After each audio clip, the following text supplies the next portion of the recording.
Now, in this video, we will going to discuss about evolution of supply chain management. In the first case, it is the first revolution which has happened in between 1910 to 1920. A vertical integrated firms offering low variety of products.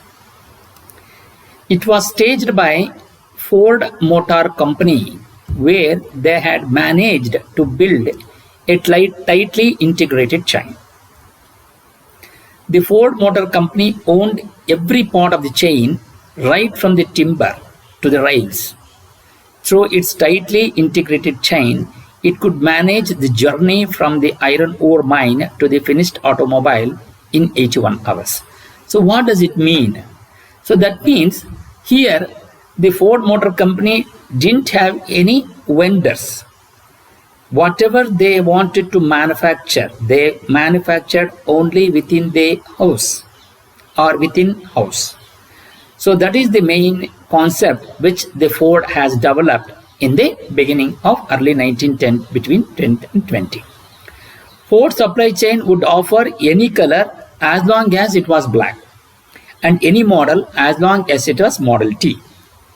Ford innovated and managed to build a highly efficient but inflexible supply chain that could not handle a wide product variety and was not sustainable in the long run.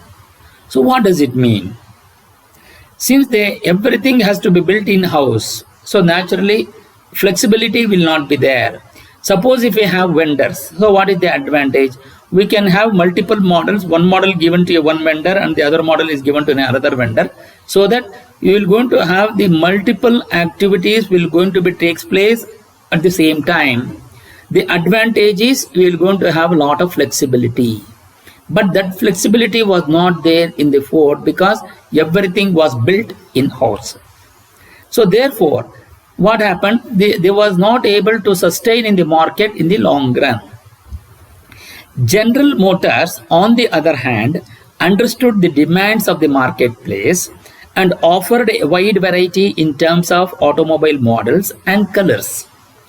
So naturally, because once the customer are in the market demands varieties of products, but also the quality should not come down, and the other thing is it should be affordable.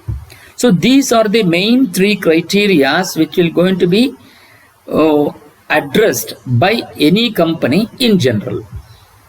Ford supply chain required a long time for setup changes, and consequently it had to work with a very high inventory in the chain. So what is that inventory? Inventory is nothing but the stock. So that means whether if you want to manufacture a part or a product, we need to have the raw material. The raw material should be available in-house. So for that we need to have a very larger space is required depending upon the size and part which you want to manufacture. Suppose if you want to have one more part has to be manufactured within the same company, then till the part one or till the product one is completed, then we cannot take up the product two. But the raw material storage is required, because suppose if I complete the product one today, tomorrow I need to start with the product two, but I cannot start from the product two tomorrow itself, because I need the raw material. To storage of the raw material for the product 2, I require the space. So all these things are required. So naturally the inventory. So since I need to, suppose if I want to plan it for in the next week, I want to manufacture the product 2.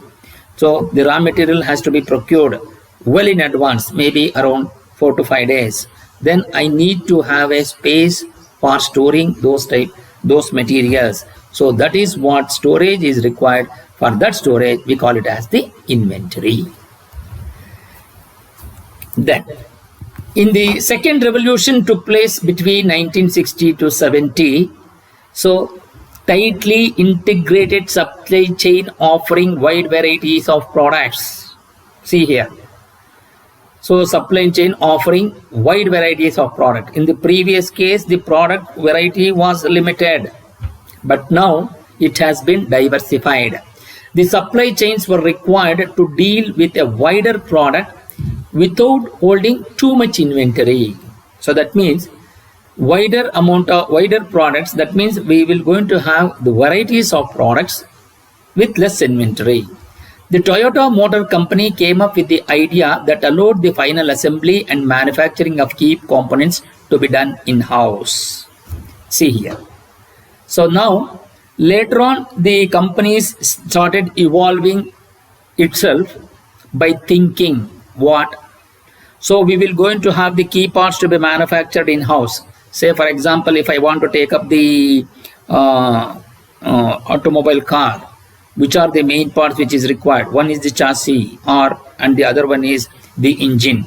Engine is the main part of the heart of the automobile car.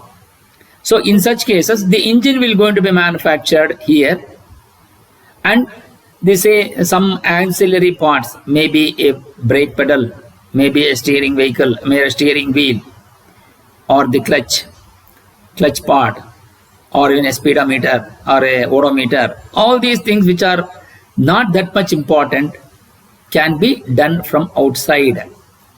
So, and other thing is the assembly is a very, very important aspect in any automobile industry. So the automobile has to be manufactured, has to be assembled in the parent company. So the Toyota Motor Company came up with this idea, and that allowed the final assembly and manufacturing of key components to be done in-house.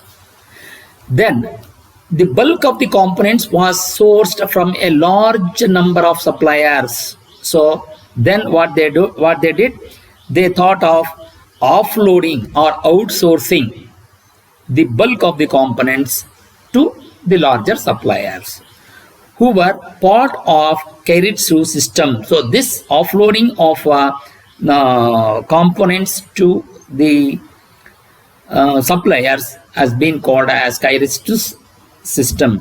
Keiretsu refers to a set of companies with interlocking business relationship and shareholding. What does it mean, interlocking?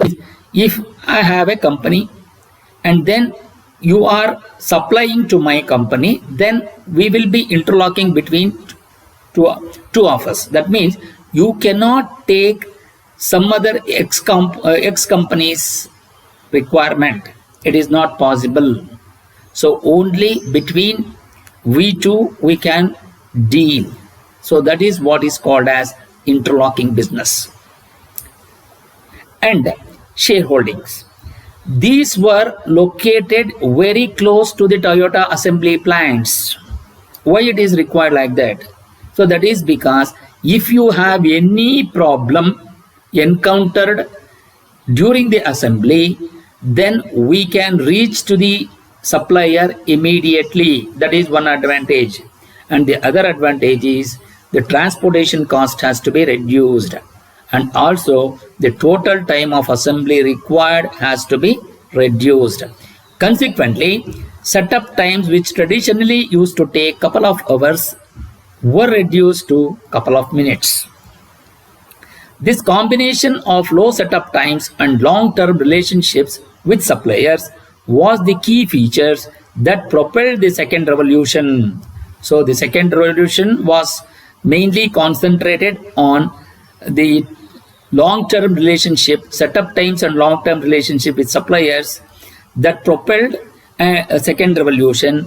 It was a long journey from the rigidly integrated Ford supply chain. See, the first revolution took place in between 1910 and 1920, and the second revolution took it in from 1960 to 1970. Gradually, when Toyota and other Japanese firms tried to set up assembly plants in different parts of the world, they realized that they would have to take their suppliers also along with them. See now, later on they thought in the initial stages they were doing everything within the country. Later on they thought, yes, it is not possible to, they need to have a wider market in the globe. So they thought of taking the company's market value to the all over the world.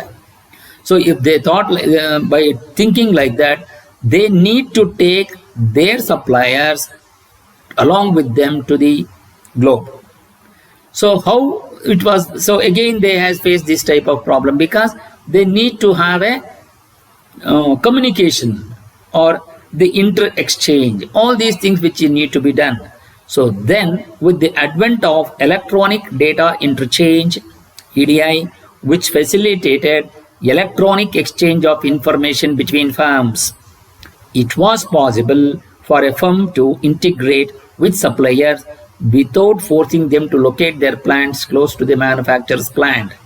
So today we have this type of electronic data interchange. What does it mean? Suppose if one person is sitting today is a very wherein the people are working from home. Where? How?